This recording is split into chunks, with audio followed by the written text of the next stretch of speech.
பார்வையாளர்களுக்கு காமினியின் இனிமையான வணக்கங்கள். இது கதை போமா வித் காமினி மனதின் பிரதிபலிப்பு.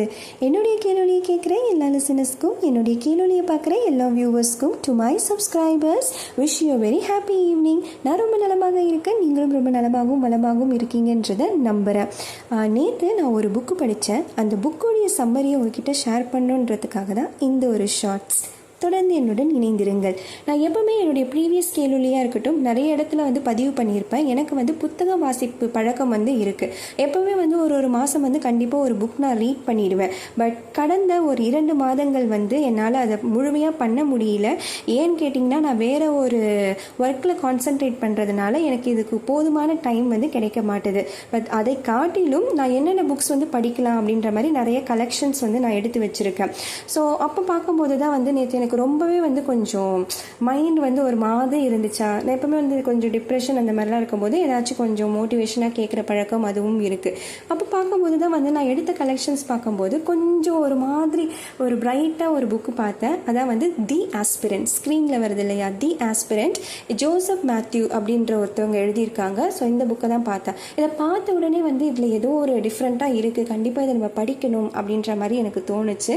ஸோ மொத்தம் பேஜஸ் பக்கங்கள் எவ்வளோ அப்படி இருக்குன்னு பார்த்தீங்கன்னா 222 பக்கங்கள் இருக்கும். நான் உடனே டவுன்லோட் பண்ணியே படிச்சுட்டேன். நான் இதை ஆர்டர் பண்ணி படிக்கல, பட் டவுன்லோட் பண்ணி படித்தேன். டவுன்லோட் பண்ணி படித்து முடித்ததுக்கப்புறம் தான் இட் டுக் அரவுண்ட் எனக்கு 4 hours ஆச்சு முடிக்கிறதுக்கு. படித்து முடித்ததுக்கப்புறம் தான் எனக்கு தோணுச்சு, ஓ மை காட் காமினி, இது ஏன் நீ முன்னாடியே படிக்கலை அப்படின்ற மாதிரி தோணுச்சு. கண்டிப்பாக இது யாருக்கான புத்தகம் அப்படின்னு நான் சொல்லுவேன்னு பார்த்தீங்கன்னா, இப்போ இந்த ஒரு காலகட்டத்தில் நிறைய பேர் காம்படிட்டிவ் எக்ஸாம்ஸ்க்கு ப்ரிப்பேர் பண்ணிட்டு இருக்காங்க இல்லையா. அது எதுவாக இருந்தாலும் சரி, ஒரு ஸ்டேட் பப்ளிக் சர்வீஸ் கமிஷனாக இருக்கட்டும், யூனியன் பப்ளிக் சர்வீஸ் கமிஷனாக இருக்கட்டும், இல்லை வேறு எந்த ஒரு காம்படிட்டிவ் எக்ஸாம்ஸ்க்கு ப்ரிப்பேர் பண்ணுறவங்களாம் இருக்கட்டும், அவங்களுக்கு பிரத்யேகமாக உருவாக்கப்பட்ட ஒரு புத்தகம் அப்படின்னு தான் நான் சொல்லுவேன். சரி, அவங்களுக்கு மட்டும்தானா இது அப்படின்னு கேட்டிங்கன்னா கிடையாது. அஃப்கோர்ஸ் லைஃப்பில் ஒரு கோல் இருக்கும். அந்த கோலை நோக்கி நீங்கள் போராடிட்டு இருக்கீங்க. பட் ஒரு சர்டன் பாயிண்டில் உங்களுக்கு அது கிடைக்காம போகுது. ஸோ அப்போ உங்களுடைய மனநிலை எப்படி இருக்கும்? இதுதான் லைஃப், அவ்வளோதான் முடிஞ்சிடுச்சா அப்படின்னு நீங்கள் இருக்கும்போது, இல்லை உனக்கு இன்னும் ஒரு பெருசாக உனக்கு காத்துட்ருக்கு அப்படின்ற மாதிரி ஒருத்தவங்க சொல்லுவாங்க இல்லையா. ஸோ அந்த மாதிரி பர்சன்ஸ்க்கும் இந்த புக்கு ரொம்பவே இருக்கும். ஸோ இதெல்லாம் பார்க்கும்போது என்ன தெரியுதுன்னா, it's a kind of motivational book தான். அவசியம் எல்லாரும் இந்த புக்கை வாங்கி படிக்கணும். அதுக்காக தான் இந்த புக்ஸை நான் ஷார்ட்ஸ் மாதிரி போட்டிருக்கேன். இதோடைய சம்மரி என்ன அப்படின்னு பார்த்தீங்கன்னா, இந்த கதையில் இருக்கார் இல்லையா ஜோசப் மேத்யூ, இவர் தான் எழுதியிருப்பார். இவர் ஒரு கேரளாவில் திருவனந்தபுரத்தை சார்ந்தவர் தான். ஸோ இவர் என்ன அப்படின்னு பார்த்தீங்கன்னா, ஒரு மாங்க், அதாவது ஒரு துறவியாக இருக்கணும் அப்படின்ட்டு ஆசைப்பட்டு ஒரு சிவில் சர்வெண்ட், ஒரு குடிமைப்பணி தேர்வுக்கு செலக்ட் ஆகிட்டு அங்கே ஒரு ஆட்சியாளராக மாறியிருப்பார். துறவியாக இருந்து ஆட்சியாளராக மாறியிருக்க ஒரு கதை தான். அவருடைய எண்ணங்கள், கோல்ஸ் எல்லாம் எப்படி இருக்கும் அப்படின்னு பார்த்தீங்கன்னா, கண்டிப்பாக ஒரு மாங்கா தான் இருக்கணும் அப்படின்னு சொன்னாங்க. பட் ஏதோ ஒரு சமயத்தில் ஏதோ ஒரு இடத்துல அவருக்கு அந்த யோசனை மாறி அவர் சிவில் சர்வெண்ட்டாக மாறிட்டார். ஓகேவா? அதுதான் இப்போ நிறைய பேர் என்ன பார்ப்பாங்கன்னா, பியூரோக்ராட்ஸ் தான் சிவில் சர்வெண்ட்ஸ் அப்படின்னு சொல்லுவாங்க. ஸோ பியூரோக்ராட்ஸ் தான் நிறைய பேர் மாங்கா மாறிடுவாங்க. ஏன்னா சிவில் சர்வீஸ்னாலே அந்த ஒரு ப்ரெஷர் எல்லாமே இருந்துக்கிட்டே இருக்கும். ஸோ அவங்க கொஞ்ச நாள் ரிலாக்ஸ் ஆகிட்டு, ஒரு மாங்க்னா என்ன பண்ணுவாங்க, ரொம்ப டிசிப்ளின்டாக, ரொம்ப கொஞ்சம் மைண்டை ரிலாக்ஸ் பண்ணிட்டு எதுவுமே வேண்டாம் அப்படின்ற மாதிரி ஒரு துறவி மாதிரி இருப்பாங்க. துறவி தானே மாங்க். ஸோ பியூரோக்ராட்ஸ்லேருந்து மாங்காக தான் நம்ம பார்த்துருப்போம். ஒரு மாங்க் பியூரோக்ராட்டாக மாறினா எப்படி இருக்கும், கொஞ்சம் சுவாரஸ்யமாக இருக்கும் இல்லையா. ஸோ அதை பற்றி தான் இந்த புக்கில் சொல்லியிருப்பாங்க. அண்ட் இந்த புக் எப்படி நான் காம்படிட்டிவ் எக்ஸாம்ஸ்க்கு படிக்கிறவங்களுக்கு கனெக்ட் ஆகும் அப்படின்னு நான் சொல்லியிருப்பேன்னா, இவருடைய அல்டிமேட் கோல் என்னவா இருக்கும்னா, மாங்காக தான் இருக்கணும் அப்படின்ற மாதிரி ஒரு கோல் இருந்துச்சு. பட் ஒரு சில டைமில் அவருக்கு அது கிடைக்காம போகிறப்போ அவர் அதில் ஃப்ரஸ்ட்ரேட் ஆகாமல் அடுத்து நம்ம என்ன பண்ணுவோம் அப்படின்ட்டு ஒரு புது ஜேர்னி எடுத்தார் பார்த்தீங்களா. அந்த புது ஜேர்னி அவரை சிவில் சர்வெண்ட்டாக மாற்றிடுச்சு. சிவில் சர்வீஸ்னால் அவ்வளோ பெரிய விஷயம் கிடையாது. 10 லட்சம் பேர் காம்படிஷனில் அவ்வளோ அந்த ஒரு போஸ்ட் கிடைக்கிறதுன்றது எவ்வளோ பெரிய விஷயம் அப்படின்றது ஆஸ்பிரன்ஸ் யாராவது படிக்கிறவங்க இருந்தீங்கன்னா அவங்களுக்கு ரொம்பவே புரியும். ஸோ அதனால் ஆஸ்பிரன்ஸ் மட்டும் கிடையாது, எல்லாருக்கும் தெரிஞ்ச ஒரு பொதுவான விஷயம். பிகாஸ் இப்போ நம்ம காம்படிட்டிவ் வேர்ல்டில் இருக்கிறப்போ காம்படிஷன் சிவில் சர்வீஸ் மட்டும் கிடையாது, எல்லா எக்ஸாம்ஸ்க்குமே வந்து காம்படிஷன் வந்து ரொம்பவே ஜாஸ்தி. அப்போது ஒரு விஷயத்துக்காக போராடும் போது அது எவ்வளோ காம்படிஷன் இருக்குது அப்படின்றது தெரியும். ஸோ ஒரு மாங்காக இருக்க வேண்டியவர் அப்படியே ஒரு சிவில் சர்வெண்ட்டாக மாறிட்டார். அப்படி பார்க்கும்போது அவர் ஆசைப்பட்டது என்னமோ ஒரு மாங்க் அப்படின்ற ஒரு ஸ்மால் லைஃப் தான். பட் அவர் வந்து அப்படியே சிவில் சர்வெண்ட்டாக மாற்றிட்டு இன்னுமே அவர் வந்து உயர்த்திடுச்சு. அதுதான் வந்து இந்த இடத்துல சொல்லியிருப்பாங்க. நம்ம வந்து ரொம்ப ஆசைப்பட்டு ஒரு கோலோடு நோக்கி போவோம். பட் ஒரு டைமும் வந்து அந்த ஃபெயிலியரை நம்ம ஃபேஸ் பண்ணும்போது அவ்வளோதானா, நம்ம லைஃபே முடிஞ்சிடுச்சு, மற்றவங்களாம் எப்படி இருக்காங்க, நம்ம ஏன் இந்த கோலுக்கு போகணும், மற்றவங்களாம் நம்மளை விட நல்லா ஏர்ன் பண்ணுறாங்க, பட் நம்ம படிச்சுக்கிட்டு இருக்கோம். சில பேர் இது வந்து எஸ்பெஷலி ஃபார் காம்படிட்டிவ் எக்ஸாம்ஸ்க்கு ப்ரிப்பேர் பண்ணுறவங்க.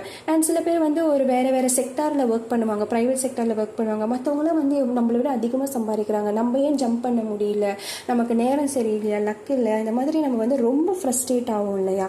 அவங்களுக்காக ஒரு வடிவமைக்கப்பட்ட புத்தகம் தான் இது அப்படின்னு சொல்கிறாங்க. ஸோ இந்த புக்கில் என்ன வந்து கருத்து சொல்கிறாங்க அப்படின்னு பார்த்தீங்கன்னா, உங்களுடைய கோல்ஸை நோக்கி நீங்கள் போராடிட்டே இருங்க, உங்களுக்கான டைம் வரும். அண்ட் உங்களுடைய ஜேர்னியும் நீங்கள் என்ஜாய் பண்ணுங்க அப்படின்னு சொல்கிறாங்க.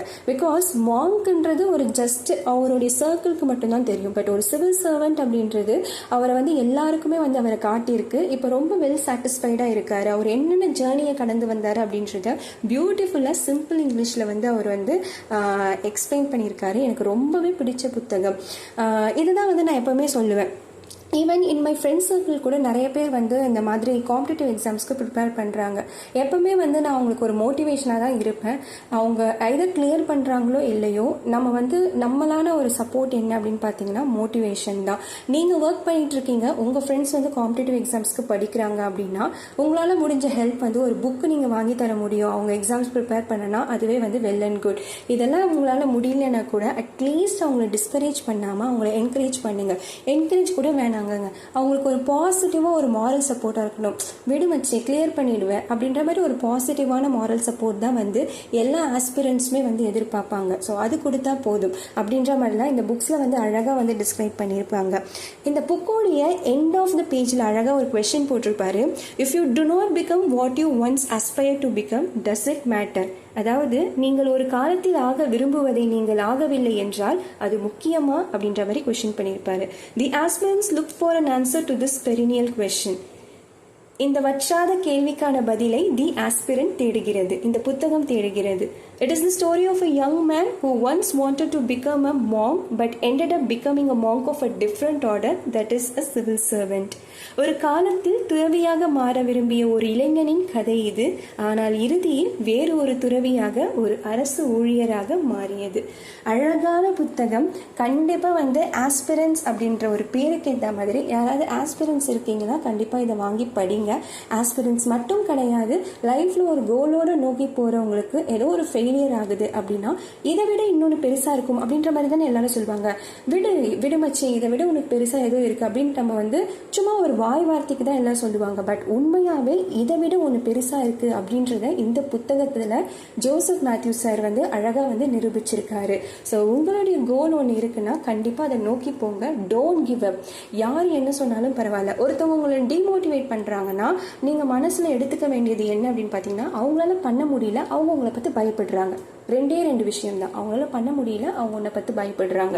இதை நீங்கள் எடுத்துக்கிட்டு உங்களுடைய பாத்தில் வந்து வெதர் நீங்கள் சக்சஸ் ஆகுறீங்களோ இல்லை ஃபெயிலியர் நான் சொல்ல மாட்டேன். பிகாஸ் இந்த எந்த ஒரு கோலாக இருந்தாலும் அந்த ஜேர்னி வந்து ரொம்ப ரொம்ப ரொம்ப மேட்டர். உங்கள் ஜேர்னியை நீங்கள் விரும்பணும்.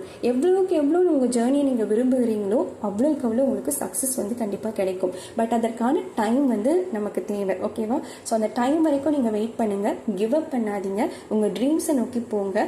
ஒன்று உங்களுக்கு கிடைக்கலன்னா அதை விட கண்டிப்பாக பெருசாக இருக்குது அப்படின்றது தான் வந்து இந்த புத்தகத்துலேயும் சொல்லியிருக்காங்க. அந்த சாரும் நிரூபிச்சிருக்காரு. நானுமே வந்து சொல்கிறேன். ஏன்னா நானுமே நிறைய லைஃப் எக்ஸ்பீரியன்சஸில் இந்த மாதிரி பார்த்துருக்கேன். அதெல்லாம் வந்து ஷேர் பண்ணுறதுக்கு நான் ஒரு பெரிய கேள்வியில் ஷேர் பண்ணுறேன். இது ஷார்ட்ஸ் அப்படின்றதுனால நம்ம ஷார்ட்ஸாக முடிச்சுப்போம். இந்த புக்கோடைய டிஸ்கிரிப்ஷன்ஸ் எல்லாமே வந்து என்னுடைய யூடியூப் கமெண்ட்ஸில் கொடுத்துருக்கேன், டிஸ்கிரிப்ஷன்லையும் கொடுத்துருக்கேன். இந்த புக் வந்து 222 பேஜஸ் இருக்கும். மேபி அந்த ப்ராடக்டை பொறுத்து வேரி ஆகலாம். அண்ட் காஸ்ட்டும் பார்த்தீங்கன்னா ரொம்ப கம்மி தான். 200லேருந்து 300 ரேஞ்சஸ்குள்ளே தான் இருக்கும். அப்படி முடியாதவங்க டவுன்லோட் கூட பண்ணி இந்த புக்கை படிங்க. பட் அவசியம் வந்து எல்லாருக்கும் படிங்க. உங்களுடைய ஃப்ரெண்ட்ஸ் யாராவது காம்படிட்டிவ் எக்ஸாம்ஸ்க்கு ப்ரிப்பேர் பண்ணுறாங்க, இல்லை ஒரு கோலோடு நோக்கி போகிறாங்க, ஃபெயிலியர்ஸாக சந்திக்கிறாங்கன்னா அவங்களுக்கு கண்டிப்பாக இந்த புக்கை வந்து சஜஸ்ட் பண்ணுங்கள். நம்மளால முடிஞ்சது மற்றவங்களை வந்து மோட்டிவேட் பண்ணுவோம். அப்படி மோட்டிவேட் பண்ண முடியலன்னா கூட அமைதியாவது இருப்போம். ஓகேவா? மாரல் சப்போர்ட் வந்து ரொம்ப ரொம்ப ரொம்ப முக்கியம். ஸோ இந்த ஒரு விஷயம் தான் உங்ககிட்ட ஷேர் பண்ணணும் அப்படின்றதுக்காக இந்த ஒரு ஷார்ட்ஸ் போட்டேன். Thank you so much. தொடர்ந்து என்னுடன் இணைந்திருங்கள். இது கதை போமா வித் காமினி, மனதின் பிரதிபலிப்பு. If you like this shorts, give me a thumbs up. Alright, stay tuned. Bye.